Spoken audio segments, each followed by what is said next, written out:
What's going on, guys? Welcome back to ETB Boxing, where we bring the story behind every punch and every fight. Today we're going to react to a Fight Hub TV video. They have an interview with David Benavidez' father, who is his coach as well. In this video, they're going to talk about he's going to talk about what he thought about Canelo's performance, and he's also going to talk about David Benavidez' future career and fights. You're going to want to stick to the end.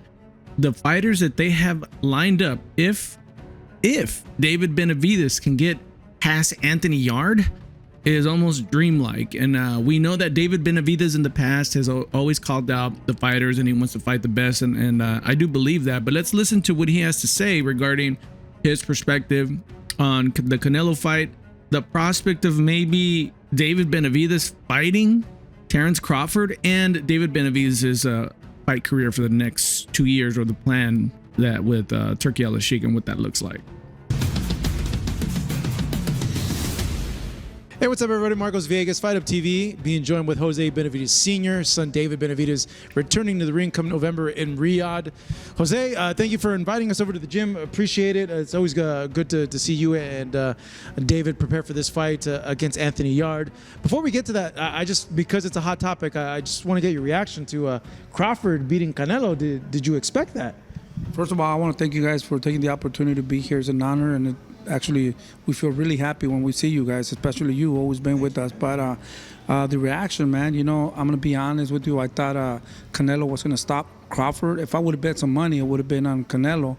But what a display Terrence Crawford put, you know. I would never expected that, you know. I thought, yeah, he has a chance, you know, if he just touches and makes points and goes to distance. But he stayed in there and traded with Canelo Alvarez. He hurt Canelo a couple of times, and he looked spectacular. Congratulations to Terrence Crawford for that great performance. And man, it was a great fight. I think if you're a Canelo fan, obviously you were expecting more from him. I'm gonna ask you that, like, were you expecting more from Canelo? I was expecting a lot more. I was expecting Canelo to knock out Crawford, to be honest with you, because it's a three-weight divisions. Well, he did fight one time, the higher division, but and to me, it's three ways, you know. He had to go up a lot in weight, and that's what I was expecting. But at the end of the day, you know, I got to give respect to Canelo. You know, he has done so much in boxing that it will be hard for somebody else to achieve and make. He trained hard, you know, and he himself, he said that he tried, but the body did not respond. And I've been saying that, you know, the body is worn out, you know. Canelo is young, but in boxing life, he's worn out. Yeah, and I think, you know, when it comes, I don't even want to talk about the Canelo Crawford fight anymore. It's in the past, but I think everybody was expecting more from Canelo. When I look at the fight highlights again and I watch it, he just looks weak. He doesn't look, and a lot of people will say it's because Terrence looks really strong, and the two things can be true at the same time, guys. Terrence Crawford looked fantastic, and Canelo didn't look as strong as but even that version of Canelo is still world title, you know, world class. I think we all expect to see a little bit more, and I think it probably would have turned out the same way. I think Crawford would have won a decision anyway, but it wasn't the best of Canelo, and you know, clearly he has injuries. There's stuff going on. He's got a surgery coming up, but yeah, wanted more from him. But let's get into more about David Benavidez versus Crawford, what that looks like, and David Benavidez' future fights. Because he's just been fighting for so long, since he was 16. For so long, since he was 15. And a lot of people don't know, but in the gym is where you leave all your energy and work so hard. You know, one fight is just go, it's a victory, you know, and you go to shine. But in the gym and is when you leave everything. You know, we spoke to David about the fight, like what he felt, and if, like, there was, in a way, like, did he feel like happy that Canelo lost, given that he wasn't able to get a fight? Like, did you have any of those same feelings too? Yeah, you know what, I'm gonna be honest with you, it's like when you see that you send soldiers to another country and they're hostage. I feel that the organizations in the belt have been hostage for a very long time. Now, you know, it's nice to see. To me, it was more like a Rocky movie, and you see that those belts are free. You know, now a lot of people are going to have more opportunities, because I think that Terrence Crawford does not have the power that Canelo had, and to do whatever like Canelo was doing, Crawford, I don't think he has that. So I think little by little they're going to take those belts away, or he has to defend them, and the task is going to be a little bit harder.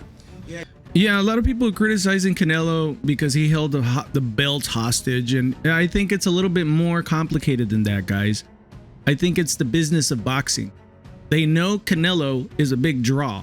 They know that if he's a champ, you know, it's more commercialized, and so the belt organizations, the WBO, WBA, whatever, IBF, they're gonna let him get away with more because of the draw that he is. I don't think that's Canelo's fault. You can argue that he didn't take the challenges that maybe he ought to when people wanted him to. Never fought David Benavidez. Clearly, that's a very risky fight. Clearly, after the Crawford fight, we know, well, I believe that David Benavidez would dominate Canelo much like Bivol did. And so I don't think it's fair to say, you know, Canelo had the belts hostage. They just let him get away with it because he was making a lot of money for those organizations. A lot of people don't know that they get a piece of the purse, you know, a big chunk of money, those organizations that hold the belts. So I think it's a mixture of everything. The business of boxing, how powerful Canelo is as far as like commercial credit and branding, and just the nature of the business. Let's continue here. Yeah, because David mentioned that he felt that should have been him. Like, it should have been his moment when that fight happened in Vegas, and that he would have had the same result. Like, he would have beaten him.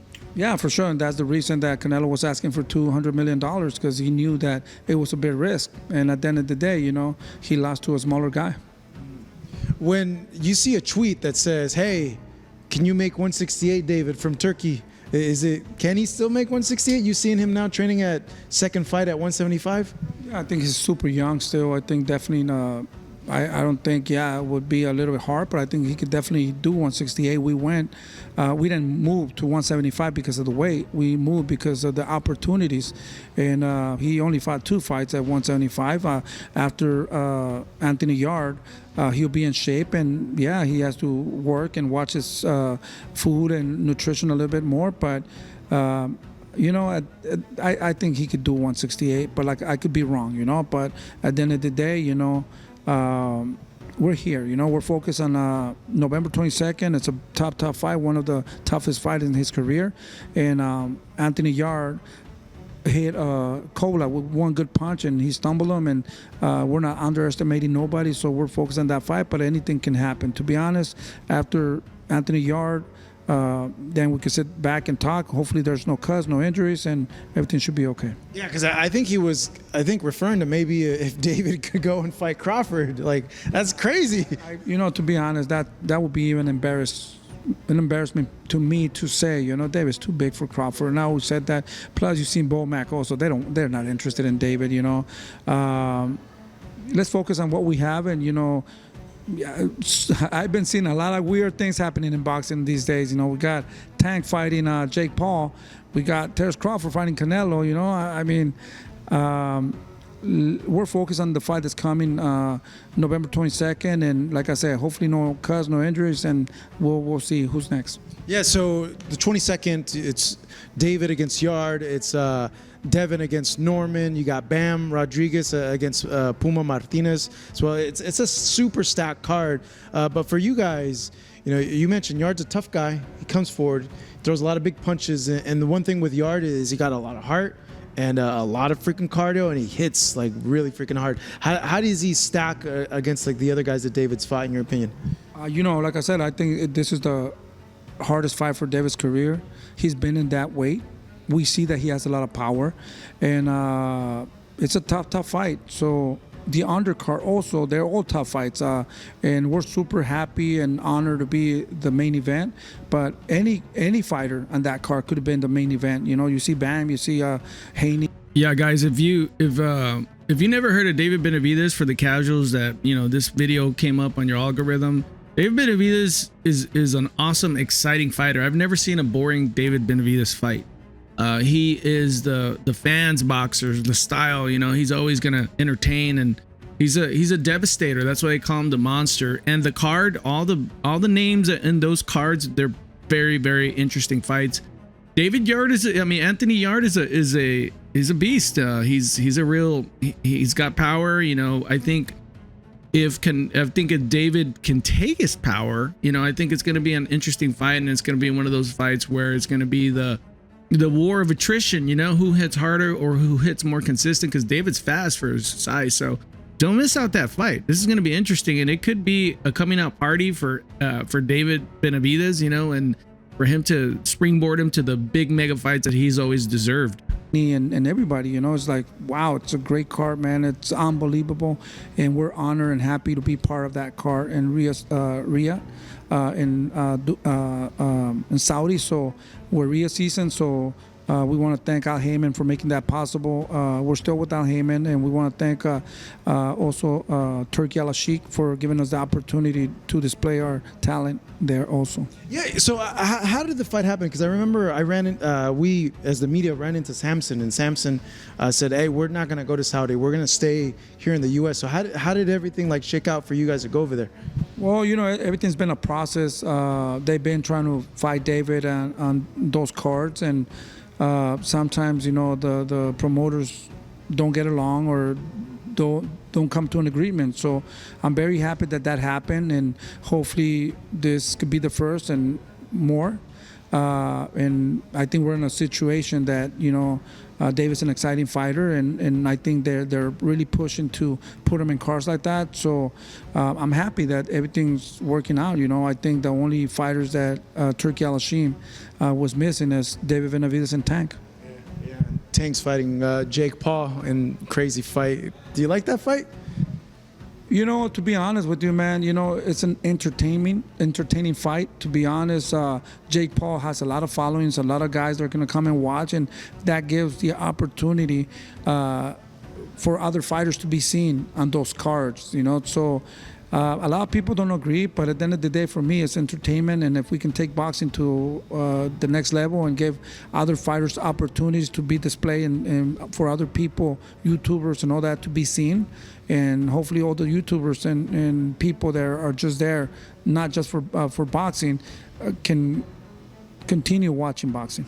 Yeah, okay, look, I made a video on the Jake Paul and Gervonta Davis. It's not good for the sport of boxing and boxing fans, these fights. You know who it is good for, though? It's good for the boxers, because they get exposed. They get more opportunities to make more money. And you know what? And sometimes in this world, you can't have your cake and eat it. If you want to make money and you want to also be considered some of the best, fighting those kind of fights are not going to get you legendary status and best of all time, but it could get you, 6-7 figure paydays, and I think it's not good for boxing. I think the political thing that everyone's going to say, it's like, yeah, it's entertainment. We can bring boxing to more eyeballs. But to be honest with you, most of those people who are going to go watch the Jake Paul fight Gervonta Davis, they don't know who Gervonta Davis is, and they're not going to really care about him after the Jake Paul fight. They're not going to care. You're telling me that if Gervonta Davis makes a pay-per-view fight or a rematch with that kid, Lamont Peterson, or the Peterson kid that he lost against, where it was a draw, that those Jake Paul fans are going to go and see Gervonta Davis, they're not going to go see it. So it's not good for boxing. I'm really tired of these, everyone saying, hey, it's good for boxing. It's not good for boxing. It's just an opportunity, a financial opportunity for the boxers. And that's what got this whole mess to begin with, is that, the business of boxing is creating these moments where they're chasing the dollar. Everybody wants to be Mayweather, Money Mayweather, and they're getting involved in these fights. It's not going to project their brand as far as status as a boxer. So it's not good for boxing. Am I being a hater? No, I'm just calling it for what it is. It's not helpful for boxing. It's just entertainment, and it's a clown show. It's a clown show to boxing, and they can do whatever they want, but it's definitely not going to get any of my money. Do you expect Jake to win because he's so much bigger, or do you think Tank, just being Tank, is going to have his way? It's weird, right? 50 pounds? It's super weird, man. Super tall. I don't know what's going to happen, man. At the end of the day, it's going to be entertaining. I want to see what happens there, and we might have a surprise, either way, it's going to be a surprise. If Tank can knock out Jake Paul, or Jake Paul can knock out Tank, is going to be weird and exciting and surprised. You know, everybody's gonna be surprised on whatever happens. Yeah, it's just a weird time right now in boxing. That's for sure. So 175, you have Bivol and Beterbiev that we don't know when the third fight's going to happen. I know that there's an agreement there in place. I know you guys wanted to have a crack at the winner after the second fight. David now holds the WBC belt. Have you guys been told at all that the plan is whoever wins between David and Yard is going to go into a fight with either Bivol or Beterbiev? Well, the plan is we sat down with Turki Al-Sheikh and we had to do kind of like a plan. And like I said, you know, we're not underestimating nobody. What we're focusing on right now is Anthony Yard, but there was talks about fighting Anthony Yard, fighting the next one will be Beterbiev, the second one will be Bivol, and the third one Zurdo Ramirez, and the other one will be Apitaya. So those are the talks that we had. So those are really, really super tough fights. So we gotta focus on beating the first guy, and then we could go to the next one. But those tests are very, very hard, and we're gonna stay focused and look impressive on November 22nd. Wait, so damn, those are the next 5. That's like the next 2 years worth of fights, like already planned out for David. That's a lot of hard fights. Yeah, that's a plan, like I said, but we gotta go out there and execute and look spectacular in order to make that happen. So it's a lot of work for David there. So I'm pretty confident that he's gonna beat everybody. I think he's better than all of those guys. But at the end of the day, we gotta stay focused. We gotta continue working hard. He's only 28 years old, and he's looking better than ever. And he's connecting with God, with the universe, the frequencies, the vibrations, and he's meditating a lot, and he's visualizing a lot, and that's what I see on him right now. So, man, he gives me the confidence of Superman right now. So 205, do you think that's like the weight where that's it, like that's the limit, or you still want to maybe see if he could potentially make a higher weight than that? Yeah, like I said, right now, we're focused on that and see what comes next. At the end of the day, everything changes every day. So David's a warrior, and he wants to give the people the fights that they want to see, the exciting fights and fighters that are very dangerous. So we're here. Let's take care of business on November 22nd, and after that, whatever the people want to see. Man, all those fights you mentioned. Okay, after Yard, Bivol, Beterbiev, Zurdo, and Opataya. Like that's the top of 2 divisions right there. So that'd be awesome if we get to go ahead and see all those fights. You know, we'll stop here. If David Benavidez actually accomplished beating, you know, Anthony Yard, and then he goes on to fight Bivol, then Beterbiev, then Zurdo Ramirez. I mean, if he's able to beat all those guys, you know, we're going to be talking about David Benavidez, one of the best of all time. We really are. And there's a reason why Canelo didn't want to fight him and wanted $200 million.